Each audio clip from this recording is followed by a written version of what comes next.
to leaving a lasting mark, definitely one that you don't want to miss. Shall we do a quick round of introduction? Maybe tell us something about your day-to-day and maybe give us something really exciting that you're working on. Carla, I'll start with you, please. Oh, sorry. Hi, I'm Carla Conte, and I'm the founder and creative director of Brand Creative. I have been in interior design for 21 years, but specifically as a branding and retail specialist. Was kind of groomed right out of university to be basically creating spaces that were branded for large Fortune 500 companies. And I worked for a company out of North America in Toronto for 11 years doing that before I came to the Middle East. And now I try to do that for homegrown brands and other larger brands that are trying to rebrand. So yeah, it's quite exciting. I work with all kinds of entrepreneurs and people who have great ideas but don't know where to start. And we're working on anything from fashion, jewelry, food and beverage, people basically creating things from scratch for the first time. So it's very exciting. Lots of things across the board. Do you guys have a microphone? Yeah? Okay, great. Helen? Just a little... If it doesn't work, I'll give you... Does that work? Yeah. Okay, great. My name is Helen Almatori. I'm a director with Zebra, based in Dubai. KSA director Shadi's over there. He's speaking tomorrow. We work across multiple sectors and we deliver interior design and branding. I've been in the region now for 18 years, based in Dubai. I've worked across the region with startup brands as well as multinational brands in terms of repositioning, looking at strategy, brand design, and then taking that through into an interior space. Hi, my name is Piotr Kalinowski. I'm a CEO design director of Mixed, which we founded in Poland in 2017. And then we were invited to redesign the offices of Accor and Fairmont in Dubai 2 years ago. And that's how our journey started with the region. And since then, we've been operating in Saudi and Dubai a lot, doing hospitality projects for brands and as well as workplace projects. And now we launched a new brand, which is called Alchemia. And we're doing some luxury and boutique and F&B projects across the region. And we've been doing a lot of branding as well. And we have a huge team in Poland. We have 3 offices in Warsaw, Krakow, and Wrocław.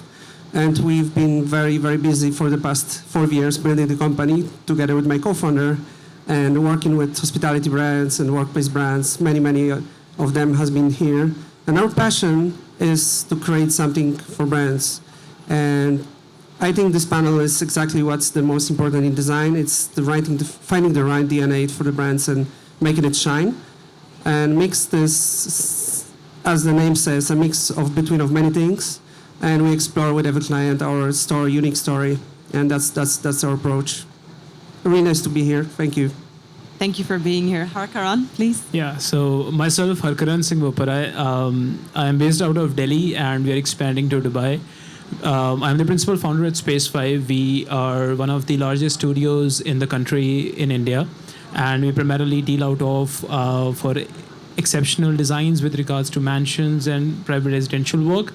We are actively expanding into Dubai, and we see that as the next forefront of the work that my studio does. And with regards to the panel, of course, it's as the name says, developing standalone brands and how designers can take forward and develop something that is bigger than their own efforts. And I'm honored to be here. Thank you. Sarah? Hi, I'm Sarah Al-Suwaya. I'm the country interior design manager. And lately, I've been taking a new role as a brand manager for IKEA Saudi Arabia and Bahrain.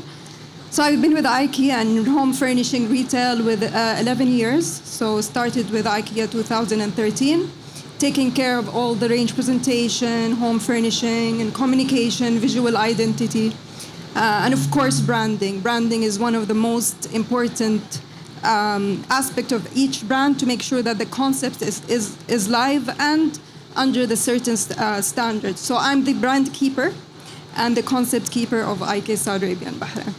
Wow. So good to have you all here. I'm sure that you have a wealth of knowledge, and I can't wait to hear more. Let's start with this question, and then we see where we can take this. In today's market, is it possible that a visually striking design could overshadow the importance of a brand's deeper message and values? We're so obsessed with images, with all the eye candy that we get to see on a day-to-day. Who wants?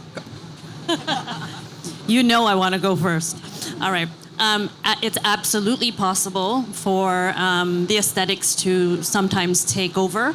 And this is obviously something that we are completely against. In my own studio, we will not start design work without doing a strategy process. And it's also easier when you do have a diverse team. So we employ strategists, interior designers, architects, and graphic designers. We have a full-fledged graphic design studio in Cape Town. And these in-house designers that are working with the interior designers together kind of remind us all the time, and especially if we've crafted the brand from scratch, what really is important.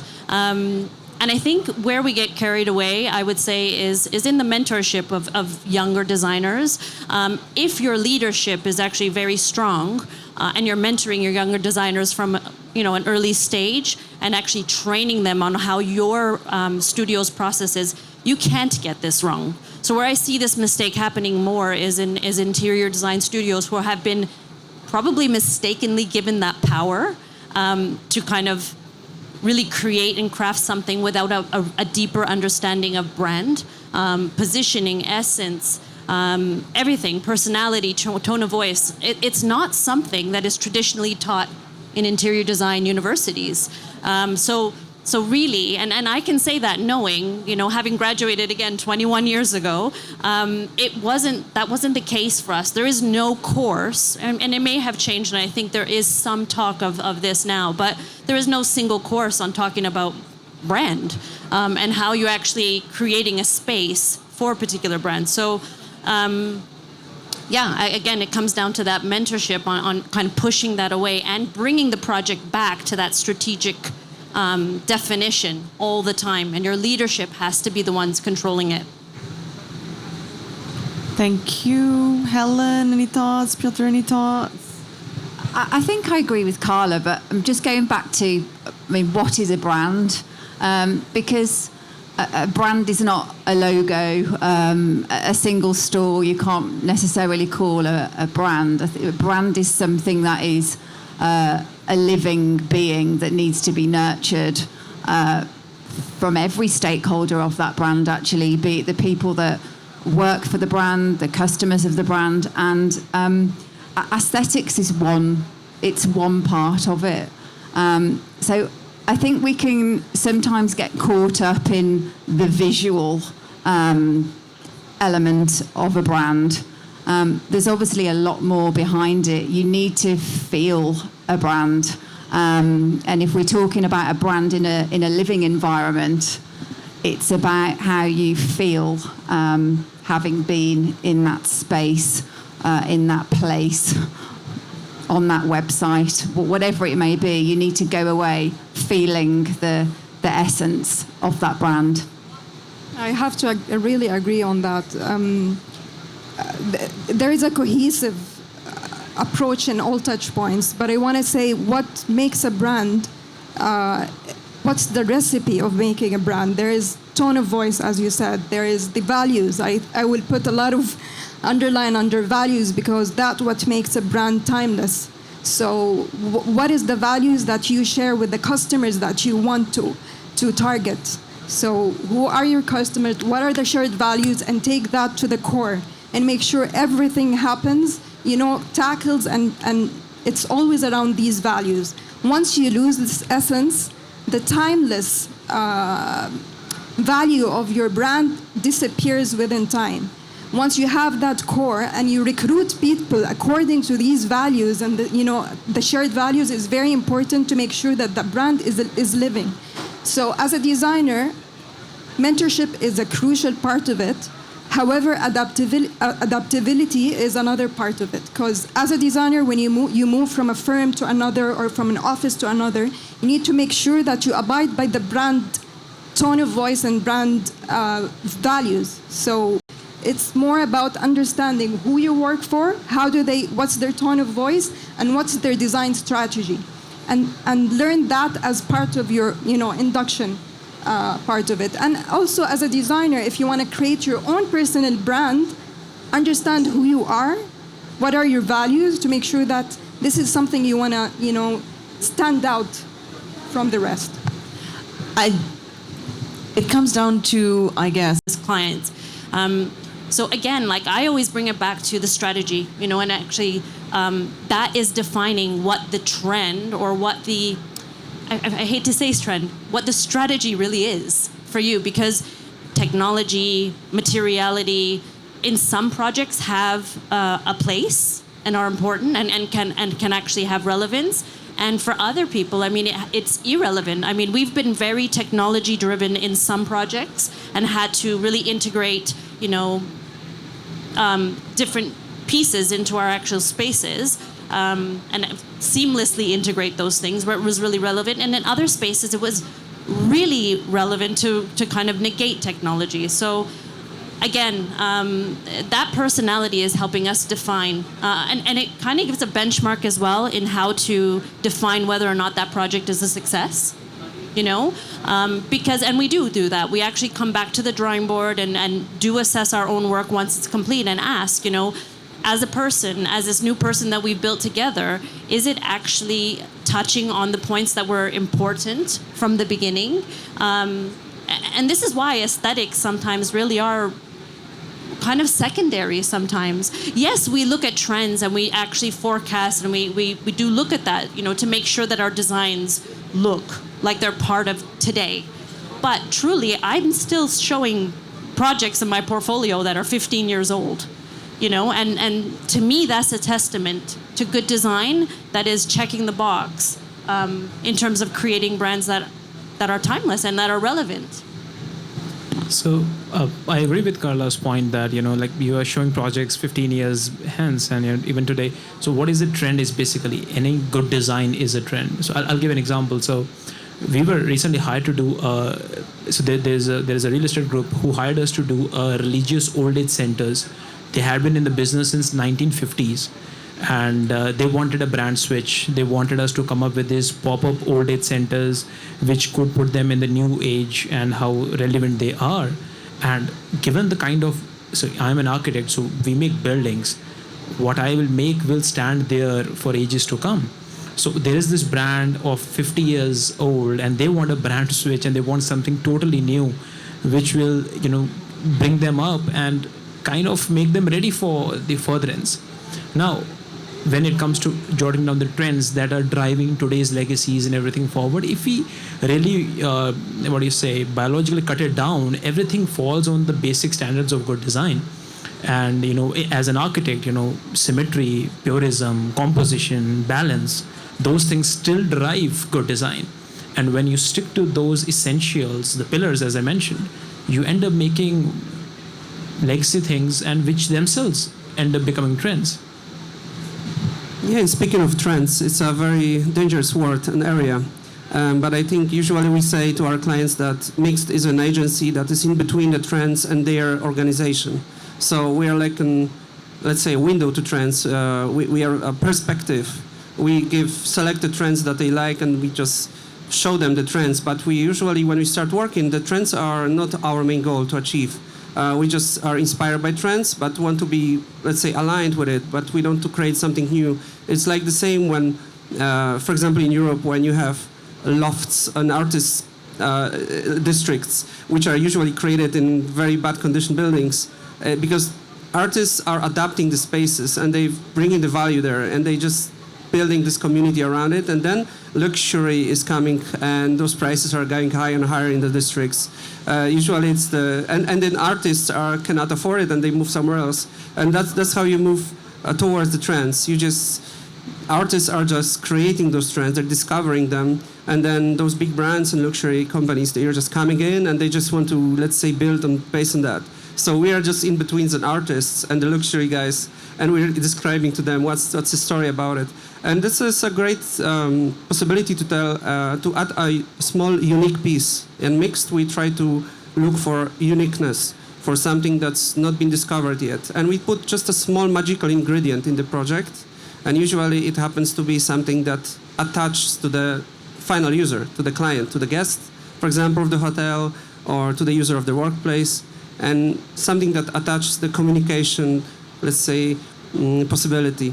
And I think as an agency, it's very fun to work on this border in between trends and the huge agency structure.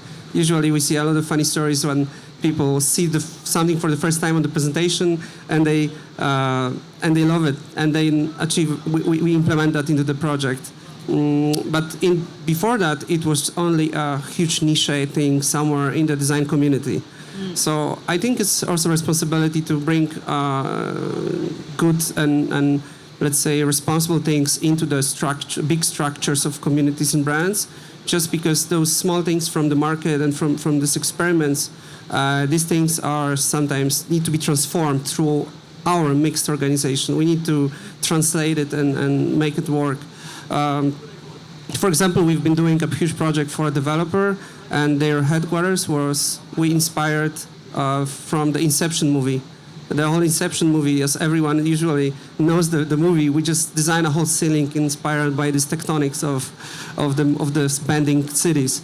And this is always a nice topic to start a conversation when you enter the lobby and say, oh, this actually art installation was inspired by the Inception movie, and everybody knows the movie.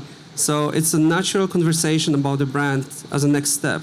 So we love those kind of small conversational topics. And these are not exactly trends, but everybody knows a good movie, right? So it's a, and that's it's a your good secret connection. sauce.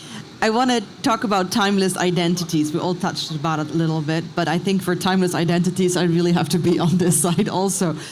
From your perspective, Sarah, looking outward with the rapid pace of, call them trends, call them tendency. I personally struggle with the word trends always a little bit.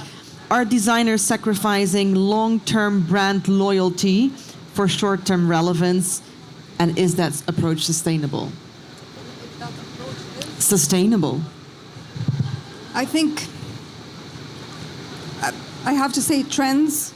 If you don't like the word trends, but there are some trends that is timeless. And I think as designers or brand builders, we will know what are they, because everything started somewhere and it started as a trend. So we need to understand what are the trends that we as a brand want to be part of, that is sustainable. So we cannot be jumping on any trend that is, out there. It needs to be aligned with the brand, aligned with our values, aligned with our style, and so on. So I'm not very against of following trends, but you need to know which trends, like you said, the Inception movie. You need to know which trend that you need to jump on that really shares the same things. And they're very rare, honestly, because some trends are just here for a while and they're gone. So as a designer, you need to establish that connection between understanding the trend, the brand you're working with, and if it's aligned. Then I would think it would be sustainable. But jumping in each trend will dilute the whole image of your brand. So it might create a relevance at the moment, but on the long term, you're gonna lose credibility with your customers. So you need to know who you are. I hear you. Anyone else want to jump in on that? I think just on that timeless piece, think about Apple actually as a brand. So Apple, they're all about innovation. It's their branded environment. It's timeless. It's absolutely beautiful. If you didn't see the logo, you'd still know that you're in an Apple store. And they are guided by their strategy. And it's a completely timeless piece of design. It's not like they're following a fad or a trend and they're going to have to redo their store every 3 or 4 years. It's something that you live with. You visit the store. You visit the stores all over the world. Oh, I've been to the Apple store in New York. I've been to the Apple store in Dubai. And they all all have a DNA that runs through them, but they are all a little bit guided by their location.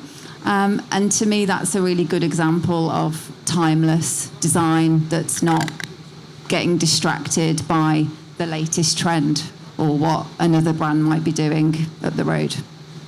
Very much future-proof, yeah. Do you want to? Timelessness in brands is very important, but I think when you achieve timelessness, it's a game over for brands sometimes. So I really love the brands that are open to redevelopment. I think this process makes your brand living, that you work on something very hard, you achieve some goals, and you're being recognizable, and then it happens to fade over time. You need to work constantly on it and evolve, and and sometimes when you work with a hotel brand, we see that those standards, for example, they evolve over time. If they couldn't evolve, they would be just out of the market after some time. So we see brands from hotel hospitality, huge chains, they're investing a lot in those new, fresh ideas just to make their brand stand out and also be relevant to times. And in the same time, I don't think they are not timeless. In the same time, this brand experience, the core, is still timeless. But this, let's say, the next layer is getting like redeveloped over time. So it's, I think both things are important to understand. Which layer are you working on of the brand? If you core, you're like strongly redeveloping the brand, like discovering something very new. It's very risky. Or are you just layering it around something that is timeless? And I don't know, IKEA is a huge timeless brand to discover, but you change the shops very often. There's a lot of, as well, different channels. You have the standard store, and now they're exploring studios, so there's small format where you can feel comfortable planning your home and so on. So you need to adapt to changes, because as children grow, and as they grow, they learn new things, and we need to adapt to changes happening around us, or we will die. Exactly. So it's a constant battle.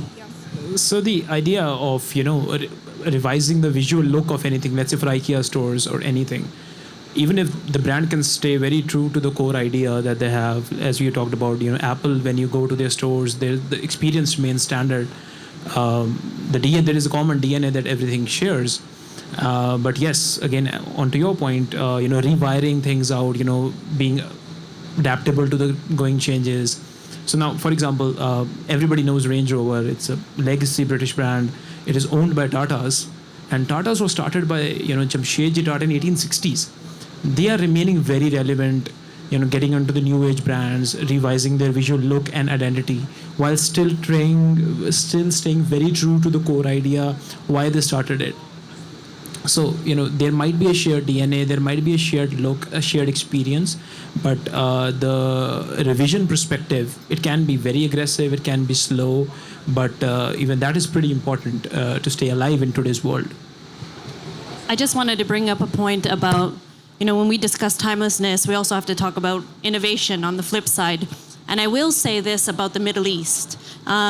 Something that is very different from the rest of the world, where landlords actually do push our clients to actually change and innovate every 5 to 7 years. So we're dealing with clients who actually sign contracts with these developers that promise that there will be a significant change in their aesthetics, right down to shell and core. Even MEP, we're not even allowed to reuse sometimes those things.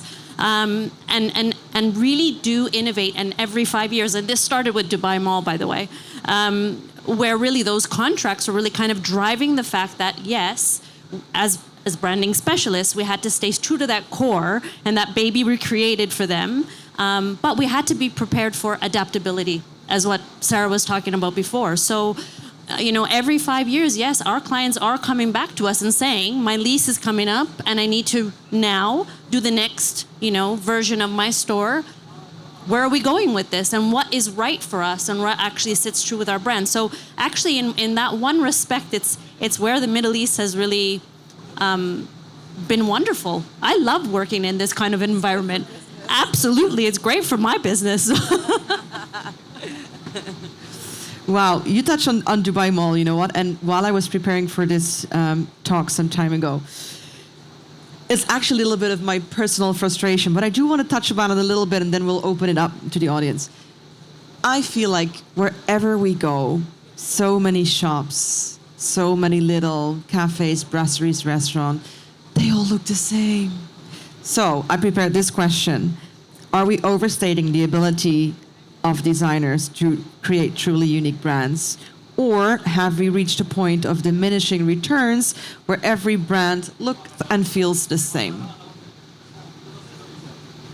Is this maybe because of social media? People show you the pictures and they want this, and this is like, or maybe it's built with the attention for the coffee shop. Maybe it's a passion project and it's built only to last for 2 years because it's cool to have your own perfume brand now or your own coffee shop.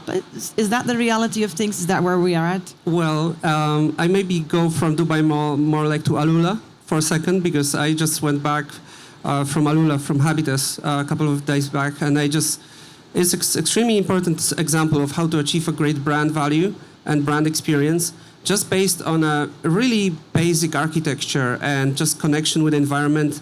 In the same time, when you build a brand experience just from the first door, when you have this ceremony of welcoming, and then you have this community around.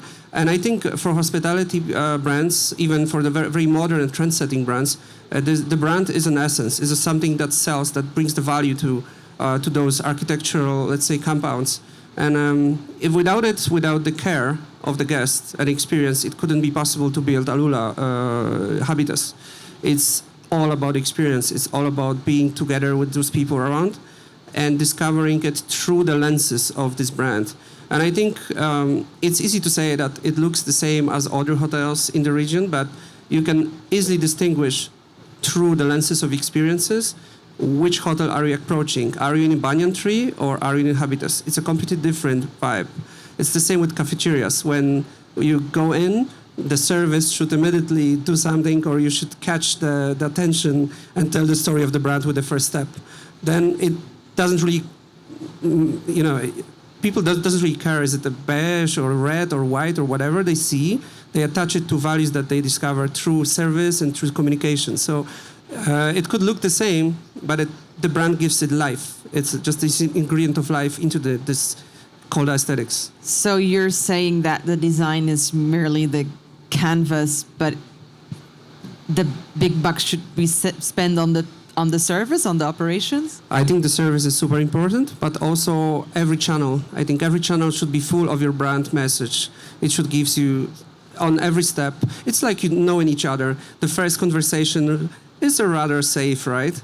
Usually. And when it approaches a certain level of trust, you open a little bit more, and then you trust more and more, and then you can come to a level that you are recommending to somebody this place. Or this is incredibly important to understand that every time you approach a brand, it's a different level of understanding. So sometimes the brands are just quick. You just immediately know what's the person is. Sometimes you need more time. And when you go deeper and deeper into this relationship with the brand, you should be able to discover more layers. And in this case, those cafeterias should be looking into it, but usually they end up on a second or third layer and it's over. That's it. I loved what you said about designing experiences is very important. They might look alike, but people would go to us. Sometimes you see a beautiful coffee shop, but there's another smaller one just beside it, and it's traffic. And you don't know why. It looks the same, but I think it mainly lies in the experience and how do you feel in this atmosphere. So I think designing experiences is very important, whether it is a coffee shop, a home, a total store. Design experience together with everything. So I totally agree with that. Can we say that design maybe brings people in, but designing for experience is what makes them come back for more? One of the ideas is when the brands are not trying to sell, that's where the difference comes in. When people already know what the brand is. A very classic example is we know about restoration hardware. They sell beautiful furnitures, but that kind of furniture is with West Elm and with Pottery Barn. But but the traffic with RH, even though the prices can be skyrocketed, it's huge. But because the overall push of that company is not to sell, they are selling an experience, not the product itself. So when companies bypass the analogy of just selling a product and they go towards a larger scale, I guess that's pretty important. I kind of want to bring it back to your original question about sameness and all of the quiet, luxury, earthy Bedouin styles, which are lovely, and we have also done, but we did them 5 years ago. I think I need to touch upon client responsibility in selecting who they're working with. When they choose a design firm to work with, if they're actually looking at a portfolio and an amazing Instagram account that looks just so beautiful because every project just seamlessly looks like almost the same, and you kind of, there's a safety in selecting a firm where you know that they have a specific aesthetic and you're going to get what you pay for. So I understand why some clients select certain design firms, right? I have the opposite problem as the CEO of my company. So we'll sit with new brands or people who are developing new brands, and before I even open the portfolio, I tell them, you are about to see like complete opposites of work in terms of style and aesthetics. And it's so difficult sometimes, even if you look at our Instagram account, because if you're truly creating brands from scratch, nothing should make sense. Like every time we put on a new hat to work on a project, I don't have a style in mind. We don't even know yet what aesthetic. That's why trends are irrelevant to me, you know? So honestly, I would implore anybody who is about to create a new brand and hire a studio to really look at, you know, studios and design firms who don't have a specific aesthetic defined to them. Really look for people who talk about commerciality and who talk about actually what techniques they're using to draw people in, so that really when you're walking through a mall, it's not just the same tone on tone, tone on tone, tone on tone. You know, like this is what we have to kind of, if there's an education to the client, and it is talks like this. Hopefully there's some entrepreneurs sitting in the audience, you know, that will hear this. And I think that that's what's important. Really work with a design firm who doesn't have a defined aesthetic, and you will get something that's unique, because we will study competition. We will look at what else have you, so if you've signed on to a location in a shopping mall, we look at who your competitors are, because competitors aren't just in your own market segment anymore. If I have 100 rials or 100 dirhams to spend as a customer, and I go to the mall here, and this is very Middle East culture, it actually doesn't matter whether I'm going there, I might not even have the intention, whether I'm buying ice cream or shoes, everybody's my competition if I only have 100 to spend, okay? So how do you, as a designer, draw people into your project, to your store, to your client's brand? This is where it gets exciting, and it is our responsibility to study what's happening in the environment around the brand that you're supposed to be creating. But I think, just to add to that, there's obviously different kind of layers and tiers of brands and different reasons for using a brand, right? So you've got some brands that their sole purpose is to be functional. They need to sell you something that you need. You might need to go and get some Nurofen, for example, from the chemist, and you just want to go in and it needs to feel clean, it needs to feel professional, and you don't want any niceties, you just need to go in and get out. But then the other end of that spectrum is you might want to invest in some skincare, you want that consultation, you want to feel like you've got choice, you want to feel like you're in an environment where they understand you, they care about you. And that's in the same kind of sector, but it's a completely different proposition depending on the brand. So you're going to get that in hotels, you're going to get that in food and beverage, you'll get it in fashion retail. It's really understanding the purpose of the brand and what they need to deliver to the consumer. And yeah, whether it's, I mean, sometimes you do get, they've been to Mykonos, the client might have been to Mykonos on holiday, and then they're inspired by a beach club aesthetic, and okay, it's beautiful, but it might not necessarily deliver to your strategy, and that's the tricky bit. Yeah, I completely agree. Everybody's been on Mykonos, and every of our client has been there once at least. Yeah, but in the same time, absolutely agree on finding this unique element. And yeah, but it depends also, is it a huge brand or small brand? I think working with hospitality brands is really interesting because they have this legacy and you need to adapt your work to it. And we're working with some projects with Accor now, and these guys are working really hard to make them brand stand out. And this, I think it's a good strategy to invest in the branding and invest in the standing out brands. Sometimes the companies are just losing their pace on the changing environment. And I think those designer firms that we work together, sometimes I really appreciate a good branding standards.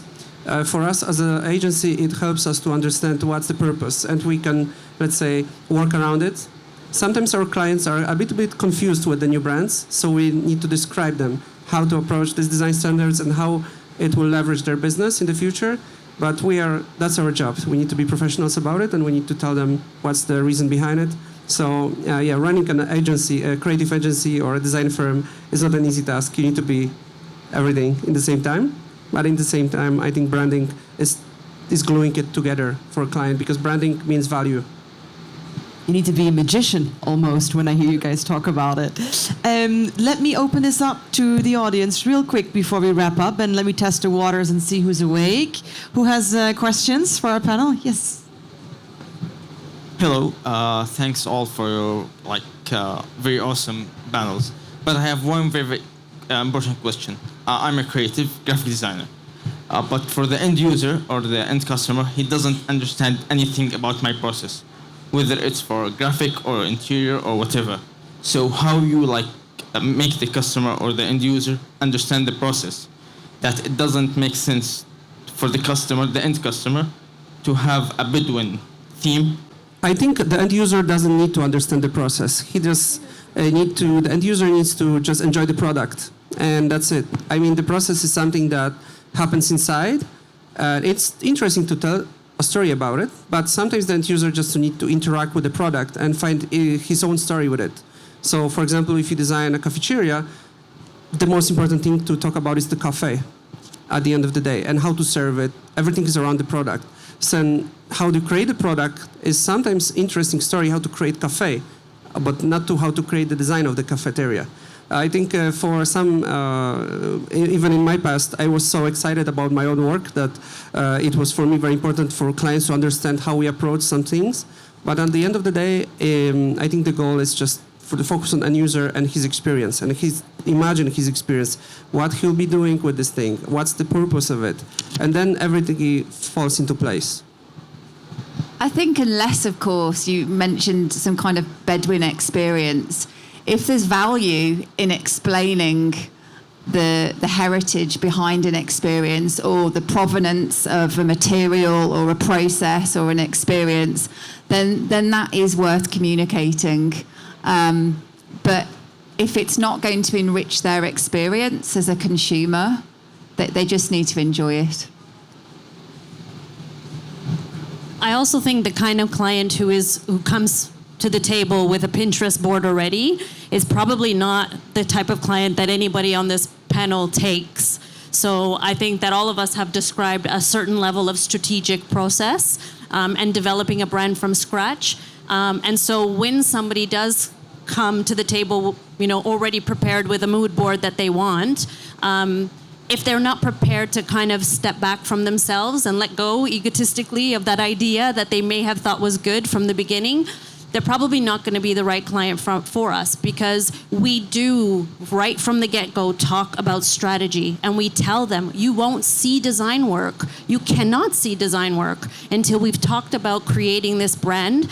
And actually, sometimes people have come to us that way, prepared to actually do the process with us, and after the 6 weeks when we've redefined or actually defined their brand, realize how wrong that initial board really was, because it doesn't make sense. If you want energetic, young, vibrant space, and your mood board looked like quiet luxury, you slowly try to kind of, as a designer and as a clever, as you said, multitasker that has to do all kinds of things, we sell our work, right?